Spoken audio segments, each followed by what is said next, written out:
Welcome to a repertoire testing video. Today we have white against an 1862. And they quickly go off the board with g6. Okay, so this one, we're treating this like a Pirc. This is one of our rare moves. Knight of 3 or d4. I think probably both. So let's get those on the board quickly and see what they intend to do with this. Might have been we were supposed to play knight of 3 and potentially let them go into a Sicilian, but we have not done that. And then, okay, when we are playing against this Pirc modern type setup, did I recommend something with c3?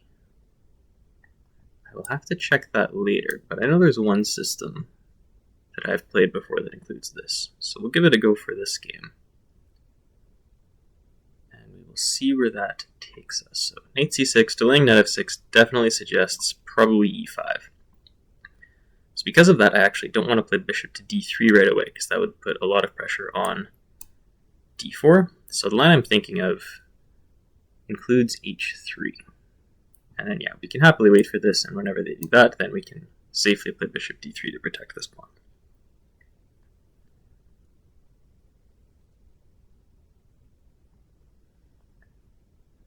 h3, the point is their light square bishop maybe doesn't really have a good square, especially when we take away g4, because f5 is obviously ruled out.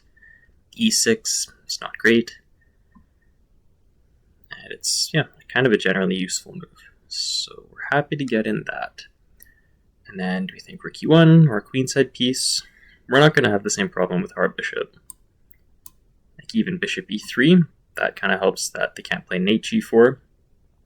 I'd be thinking to set up a batter with queen d2. Knight e8 definitely indicates they're thinking f5. So do I need to do anything to be ready for that? I don't think so. I think, honestly, if they push, I'm happy to play e5. Because if we go pawn takes, I think that would be a really annoying pawn. So I don't really want to do something that might compromise that. I'm thinking maybe knight d2, then it can continue to f1 to reopen this bishop. And there shouldn't be a big downside to that. Because, yeah, my knight doesn't have an amazing square right away either because it doesn't have c3. If they want to sacrifice on h3, I am completely fine with that. So we will continue with the knight, and then most likely this bishop if they do not play f5. And if not, then I'm not entirely sure what they would be doing. So e5, I guess. Okay, sure, they could come back to that. They do, yeah, have this pressure that I mentioned on this pawn on d4, but I'm inclined to say maybe bishop c2 then. Conceivably bishop c4 as well, if I wanted to pin this pawn, I think. Just not really taking. Do we take?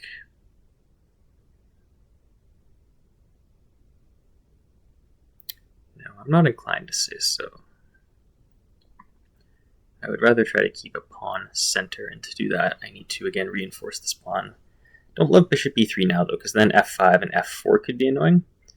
So that's why I'm definitely thinking about moving this bishop. I'm just not sure whether it's better to have it on c4 or on c2. I don't really need it to protect the pawn on e4. But am I wary of letting them trade a piece? Not really with bishop e6. There should always be d5. And if they play knight a5, we can come back. Sure, we'll start with this, and then if it ends up some kind of repetition, then we can go to c2 later. But we will stick with this. We should be able to argue we have more space. This knight on e8 is not leaving a good impression, and if it comes back to f6, then I really don't know why I went to e8 in the first place. I know in King's Indian type positions, that should be, again, this indication for f5. Okay, king g8, maybe they do want to do that. Now I'm thinking something with knight g5. But is it worth trying to tempt them into f5, and then maybe it's more effective? But I don't know that it makes a lot of difference. No, I think we do it right away. And And if they take on d4, no, they can't afford to let me take on f7. And I would, I think, quite like... Well, no, as we said earlier, they can't play bishop e6 because of d5. So I'm not sure how ugly this gets for black. Like, I hope they don't want to play knight d8. They could put the king back on g8. That's kind of why I was thinking maybe you let them play f5, but... I mean, this is an uncomfortable threat to meet on f7.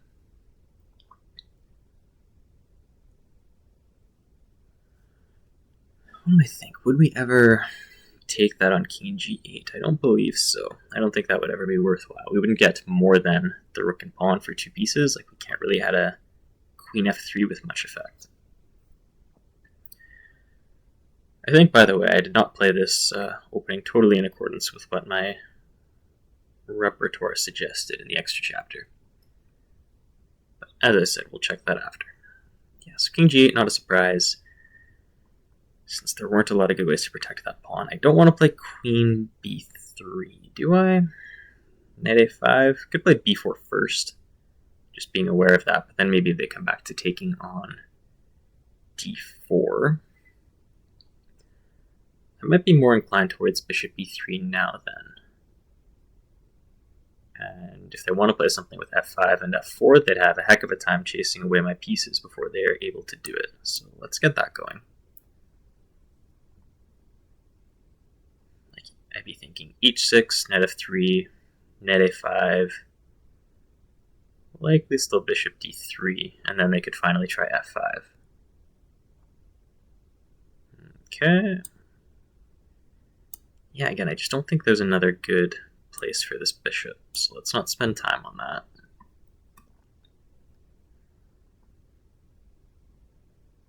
And remembering if they play knight c6, attack this pawn again, then okay, instead of repeating, I'm happy to go back to c2. But I think they probably should try this h6 and then f5. I've already been saying that a couple of times. I don't think we have a choice here.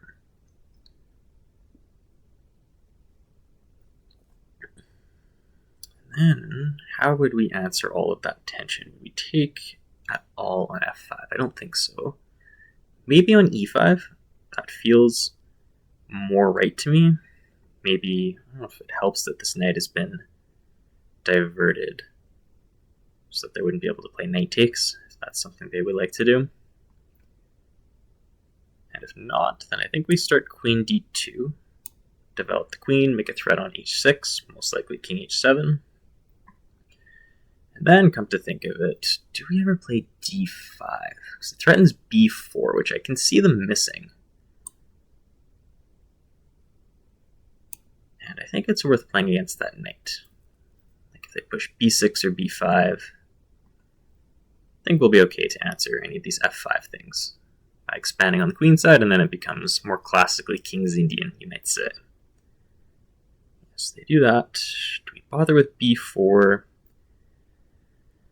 We could. I don't know if they would play knight c4. I think I'm pretty happy to take that.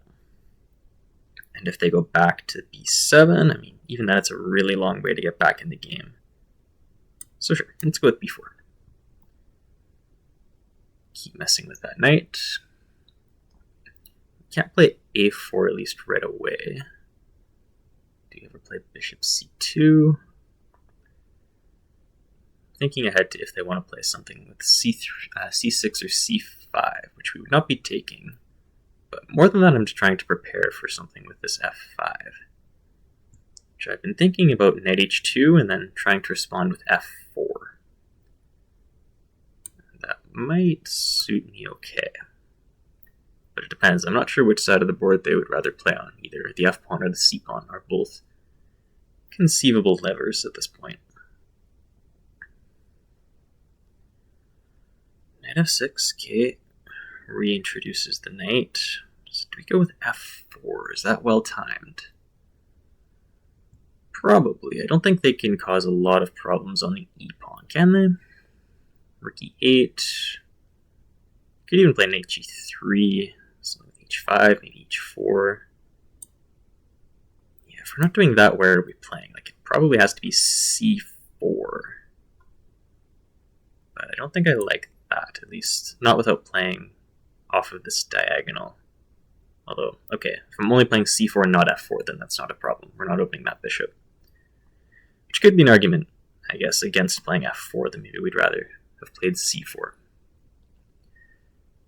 Yeah, thinking about that retrospectively, that probably is easier to justify, because they aren't playing f5 themselves anymore, so we didn't need to be so focused on this. And then, what are my advantages? If I try to force an e5 afterwards, I'd be okay with that. Opens up my own bishop on d3. Sort of weakens the pawn on d5, but they don't have a great way to attack it, aside from this knight, obviously. And on b7 is still a bad piece.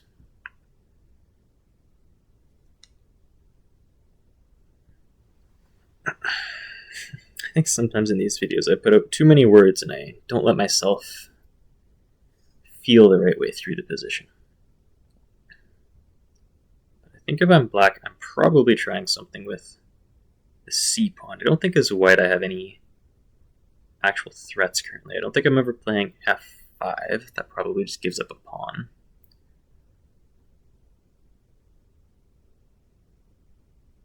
Yeah, I think I would probably play c6 if I were black. I was thinking I would like to take on e5. That definitely has a good feel to it. And if they take back, don't think we're taking that, kind of a backwards point here and lets their bishop come to life, so I think probably bishop c2, because then our queen protects the d-pawn, maybe bishop b3, rook d1. Starts to go in a good direction, and they're burning a ton of time trying to figure it out. I'd have to think white is still better here, but definitely no quick breakthroughs yet. Rook h8 is a heck of a move. Okay, well, let's centralize a rook. Doesn't really have a downside unless they're thinking a5 now. But I don't think the h-pawn is going very far, so I'm not sure what they're going to try to accomplish with that. And I think this might be, no, not quite time for that. Let's start with this. And now I can bring the knight back to f3. Could have done that first, maybe, but no big deal. Attacks d5 pawn, pretty basic. I didn't want to play c4 because takes, bishop takes, knight takes e4. I was almost forgetting about. I could play queen e8, I suppose. Part of me was thinking bishop f2 to g3, but that's a little slow with something like knight h5. Could be fair for black. Which I guess they could, yeah, do now as well, because then the bishop protects this pawn. But that does let me play c4, because e4 is not being attacked. Still not worried about some sacrifice on h3, and this I think we're going to continue. I think if we get these pawns rolling together, that could be really nasty. And actually this bishop is about to run out of squares. Because knight b7 is a fork, knight e8, c6, they might have to take on h3, and same for knight c4. I think we'd include a capture, but this one, no, this forces a sacrifice. And then after takes, just queen g2 holds everything, and should count as winning for white. In particular, the knight on f3, and yeah, if they play knight f4, we can probably grab that. I don't know, I kind of like this bishop. Knight g3, try to force it. Can we get through something with d6? Maybe bishop back to c2 or b1. How do we want to play this? My knight's not great. I just don't really want to encourage knight f4 and have to capture it. So let me start with the bishop coming back. Make sure we keep this pawn protected. I think I'd like to play d6, but I don't know if it's a perfect time yet. Do I care about this bishop being attacked? Yeah, actually, because then they might get knight f4 check, and I want to be able to take that knight for sure. So we will keep this knight, or this bishop on the board. And I don't really know what rook f8 does. They might want to push the f pawn, but that doesn't strike me as very correct. Let's do this first. Try to quickly create a pass pawn. I am up a piece, so this shouldn't be that difficult. And if they push, then I will play bishop b3, I think. even if they don't, I think that's probably a good square to shut down their hopes of counterplay. Okay, that means there's no knight f4, so I can take the moment to play an e3, and maybe up to d5. That is fine. And this rook on h8 is just, yeah, that starts to try something with it. Let me just play the bishop forward. Make sure the e4 pawn is really well protected. I don't think I'm going to grab on e5. That's not worth it. And then this bishop we can make safe as well. I thought this bishop could actually come back to a5 and then put a pawn on c7. Yeah, let's go with c7, and then I can decide rook d8 versus rook c6. Probably rook c8, I guess, or rook d8, I guess. Does that work, or is their knight takes c7 is the one thing I wasn't sure of. I think we'll keep them completely tied down. They have another knight on the back rank, and then we can take our time to bring the other rook forward. Just if the knight comes back to f6, I don't exactly know how I'd handle e4, but I think we should just be doing well enough with rook d8. We'll see. So yeah, here specifically, I think knight f6 is their only real attempt. Try to get one more pawn and survive whatever else happens with this c-pawn. Because if not, then rook d8 I think wins the game, or I guess they could try bishop f6. This one, let's get the knight up to f5. Because only one of their pieces can use f6. Yeah, and if it's that one, do we ever take that? I'm sure we could, but no, we'll do this. Yeah, I have decided I'm okay with that. And there's not really a downside to this. I don't have to. I could have actually played knight e7. Might have been more effective, but we'll come through with this rook now. It's not completely finished. I think maybe the light square bishop, like bishop c2, knight moves bishop f5 is probably the right way to do that. They aren't giving any checks. So I wanted to get rid of the bishop, so like rook takes, they couldn't play bishop takes, but of course there's always king takes after I've done that. But even here, like I guess, let's say knight f6 or knight g5, whichever.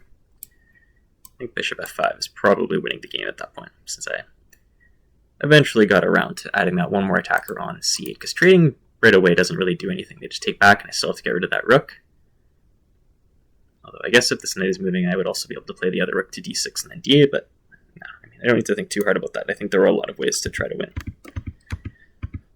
But yeah, right away, I do not remember this. Is the danger of making a repertoire that I don't specifically play myself is I might get a little mixed up with what the repertoire says we should play and what I personally play.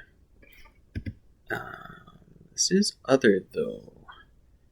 It's not on a different dock, is it? It might be. Where I added my g6 and my d6 stuff. Yeah, I think that is in a different file, unfortunately. Okay, let me pause for a moment. Okay, so yeah, it is not definitely in this study, but d4 was our recommendation. But then it was here, we said we can play knight c3. So not knight f3, because we're doing the thing where most of the time we would expect d6, and then we're just going for this fast battery with queen d2, and then looking for bishop h6. So yeah, that was different. That is not exactly what I was supposed to do to demonstrate, but hey, here is another sample of what you can do. c3 just ultra supporting the center. And then, yeah, h3 shows up in at least one of our lines. I did just do a quick double check against the Caro-Kann thing where it takes away, again, that one possibly good square for their bishop, which, as we saw, it got stuck on d7 for basically the rest of the game. And then switching back to our analysis, do I wish I had done anything different? Somewhere around here was an interesting point where I wasn't sure whether or not to attack f7 right away. It's just that I wasn't sure what a productive move would be otherwise, because something like bishop g5, like they can probably just kick it with f6, bishop has to move, then they go f5 anyways. So that didn't seem useful. can't really do bishop d2 because it interrupts this, and I already explained I don't like bishop e3 as much because maybe something with f5 and f4 and it has to move again, they get to expand, and then you might actually get in trouble with a kingside attack of some kind. So if not that, yeah, I was thinking could try to play something with b4, but I don't know if that works here, because if we take and I ever take with the c pawn, that pawn might be hanging, although in this exact case, I guess maybe queen b3, and then you're threatening bishop takes f7. But okay, the way this continued, yeah, I think it was here was our moment where it started to feel like it was really turning toward white, as they definitely have to try some kind of active counterplay. Like I would have expected. I know I said this already, but something with f5 probably should have happened, because a6 is just really slow, and then I start to pick up at least some kind of initiative where make the threat on h6, we're threatening b4 to trap the knight, which just becomes their second really badly placed knight. And then knight f6, yeah, it tries to improve it, but now I'm the one pushing pawns with f4. And here was the one other point where I thought they could try c6, I guess, because rook h8, no, I just don't see any way that could be useful. Like, you would have to argue that it supports pushing the h-pawn, but where is that h-pawn going? Like, it's getting stuck on h4, so that rook serves absolutely no purpose in the corner. And then, yeah, it was just white who was able to push the pace, really expand, and then we saw eventually it broke through. And yeah, this might be a couple imperfections, but I don't think there was anything I messed up nearly bad enough to comment on yet. So we do get a scorecard today. No blunders, one mistake, a couple of inaccuracies. So bishop g7, and yeah, as I said, the idea is knight c3 is what we have in our repertoire against g6, with a lot of possibility to turn back towards d6. The Caro-Kann thing I was thinking of was c6, and then I don't think it was h3 yet. I think it was starting knight f3, d5, and I guess it might be h3, or sorry, e5 first, or was it h3 first? But either way, the idea is that if you do this, then the bishop doesn't have a square, and then you can see why compare that to the game. And if they don't play that, then yeah, I mean, you can see it's about half the time is d6, and then we get some kind of thing with bishop e3, queen d2, you can long castle, and then you can be playing pretty one-sided on the king side with bishop h6 at some point. Not always right away, there's a lot of f3 preparations, but this is, again, in the rare items chapter. You can go back and explore all of that. But yeah, this is this other system where, yeah, we're just propping up the center. It's really solid against this bishop on g7. It's perfectly sound, doesn't even give up any kind of advantage, which you can start to see over here. And yeah, just the one detail is when they play knight c6, we don't really rush into bishop d3, because e5, and we already have to ask some kind of question about this pawn on d4. So we get to be a little more patient about that, and then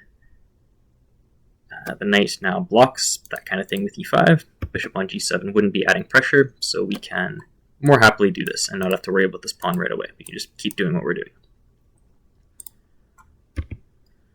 So castles, settle for bishop d7. Yeah, I'm just focusing on little improving moves. Didn't really feel like playing d5, but I guess that could be argued here, because this knight, kind of like the game, I guess, doesn't really have a great square. Their best move is knight e5 and having to double their e-pawns. We can understand why that wouldn't be great for black. But they go back, knight d2, and then yeah, I guess that's maybe not something I said outwardly, but knight e8 doesn't just help f5, it also helps e5, because once again they are uncovering this bishop. And they really do have to do something to strike. Like, just at no point in the game did it feel like black was actually trying to drive anything. That, I think, comes mostly in our second volume of our post-beginner handbooks, where we're playing emphatically as the one making threats, trying to be the one with some kind of initiative, and black never picked up on that in this game, because queen c8 is just really slow. We could play e5. I know there are times you can do that, although it's a little less obvious when it's not attacking a knight on f6. Interesting that b4 is even up here, just gaining space on the queen side as well, and already appreciating this knight doesn't have good squares. Broken record, as much as I'm saying that, but knight f1 is alright. Even bishop c4 is good. Basically any bishop move by the looks of it. h8, knight b5 is alright. Yeah, we could justify b4 here. If not, then yeah, I think something like a4 is also, again, just kind of looks like a random pawn move, but sometimes random pawn moves are good. Just throw a pawn on the flank, try to gain some space, control a couple more squares. So knight g5, and then bishop e3, and I'm seeing lower down that there was a moment where I might have done something foolish, but so far it's all been very good. Even with queen d2, d5, and then yeah, b4 was not actually justified, but I'm going to guess it must be for a pretty specific reason. Is knight c4 actually going to be good for black? I didn't think they could play bishop b5 to protect a pawn there, because I'd always have a4. Like, if you imagine b4, knight c4, takes, queen e2, protect it with bishop b5, but then I chase it with a4, and then I would win that pawn, is what I was thinking. So b3 indicates that should be what it is, because we're just really controlling the square. I guess we're just not playing too aggressively, so that if they chip with c6, then we can still solidify everything with c4. Sorry, my arrows are kind of a mess today. But this is actually supposed to be good for black. So how does that work? Why am I unhappy about taking it? Like, taking bishop b5, there's no rook on f1, so it's not like it's a skewer. Wow, something about this just isn't good for me. It doesn't look like it's the queen really getting deflected from e4. Although I would wonder why that isn't a thing. Something like this, I guess that pawn just ends up being weak instead. So they're not really winning a pawn back. My point again was not bishop b5, because just a4. But why is this legitimately strong for black? Because we are up a pawn currently. So are you trying to argue that this kingside press is actually dangerous for white? I guess maybe we can try to argue, okay, this queen's been distracted away, so something with bishop h3 could be a danger. Knight h4, like, sure, you can say that's prophylaxis, but I don't think they're playing e4. I think it would always be f4. So what exactly are we doing with knight h4, as opposed to, let's say, we just step back with the bishop? Okay, well then there's queen b7, and we can't really protect this pawn, because knight e3, then they play f4. Okay, so fine, let's say not that, let's just do this, and if they play f4, come back to c1 even. Bishop b5, okay. And then, yeah, they have to play queen f5 and just really try to start playing really aggressively. Okay, at this point I'm starting to see, sure, if they lined up a queen and a rook on the g2 pawn, like rook g8, get this bishop away, that is hard to defend because of this pawn on f4. It's kind of hard to appreciate long term. And then does knight h4, like, okay, sure, it protects g2. How does this make things so much better? What do we have in that other line? Where were we? Looking at this one, I think. They were playing something with f4 a little faster. Okay, but then this time we can bail out by sacrificing a bishop. Okay. And then we have 3 pawns for a piece, but not taking that actually. Queen d3, and then I guess we can use g6. So it attacks the rook, and then it would also be threatening knight e7. And not king h8, because then that's immediately a fork. Okay, well that is quite the mess then, as for why knight c4 is actually better for black and not for white. Because, like, my basic assumption was correct. Like, we are winning a pawn, just that apparently black has enough of an initiative, can make enough mischief on the king side for it to be worth it. Okay. But they went back. We could have done a little more, yeah, to guard against something with c6, which, again, they didn't play. They just never picked up on that, like I've already said. And yeah, that's my, I guess, follow-up set of mini mistakes. These aren't being graded as inaccuracies all the way, but could have shown a little more respect to something with c6, but yeah, it just worked out because they did not appreciate what the position was calling for. So we're back to our steady +1. G4, I guess, is fair, because they're still not getting anything out of sacrificing. So you can send the knight back to f6. I don't know why that feels necessary, though. So, okay, c4, yeah, I think you should be taking that, especially if you're playing knight d6, I guess. Gain at least one tempo on the bishop, make it come back, protect this pawn. But instead, yeah, pawns really got rolling, and from here, 100%, I think white is definitely better. There's no arguing that, on top of course, just forcing the win of this piece no matter what, because like there's nothing the knight can do to give this bishop anything, any kind of life. Like, I guess now I see it as if we do this and play c6. They could play bishop e8, but that is just such a miserable bishop that now we definitely can, I think, come up and pick off this pawn, and there's no way black has any kind of attack worth commenting on. They go back, and yeah, the bishop, like, all these squares are protected, so best they can do is try to sacrifice, but queen g2 just consolidates everything. I didn't think they would trade queens. I thought they would at least try to retreat, but even then, I guess the queen doesn't have a great retreating square. It has to go all the way back to c8. And that is not going to cause problems for the white king. So we continue. So we could have taken on e5, but that's okay. This is about as harsh as an inaccuracy will get. I'm still fine with bishop c1. Yeah, we just need to break through, make our passed pawn, and give ourselves a chance to actually feel the weight of our extra piece. So is there anything else much to comment on? Not really. I think it was here was our last question, is maybe they could try bishop f6. Just to stop me from playing rook d8, although even then it doesn't exactly stop me. So I think I'm winning another piece if I get to do that, am I not? If we just do something like this, can I play rook d8? Yeah, because if we take a couple times, then suddenly I'm up 2 bishops instead of 1. So yeah, that wouldn't even actually help them defend. And then yeah, as I said, I decided I was fine giving up the e-pawn because it was kind of awkward to try to save anyways. My king didn't have the right geometry for it. And it kind of ends. Because yeah, wherever that knight moves, I was likely playing bishop to f5, and if that rook can't stay as a blockader on c8, then yeah, the +5 is definitely going to make itself felt.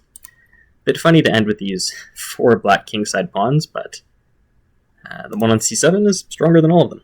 So white wins from there. Okay, so if we are looking for takeaways then, as far as the repertoire goes, yeah, the main line we give is knight c3, because we get to be very consistent about trying to play bishop e3, queen d2, and attack on the king side. But I guess I will post this anyways. Still the game where we can explore. It is one of our rare items, so I don't mind showing secondary ways of playing against this kind of setup. It is one that I've found pretty good success with for white. We just build up a big center, support it, and then go from there. And then yeah, like I played it pretty consistently. I think there was this one moment where we didn't appreciate that knight c4 was actually working for black. And then just a couple more moves where I didn't appreciate that, yeah, c6 is actually a pretty good way for them to try to fight back into the game. So maybe I'll take one quick moment for trying to fight something like that. What about like rook c1? And if c6, can we just go c4? Yeah, something like this I think is a better way to make sure we're extra prepared against that we can always open the c-file with rook against queen. Naturally, that's probably good for white. And then we can continue with our other business after that. But after that, yeah, pretty smooth. So thanks for watching this Pirc/modern game. We will see you for the next video.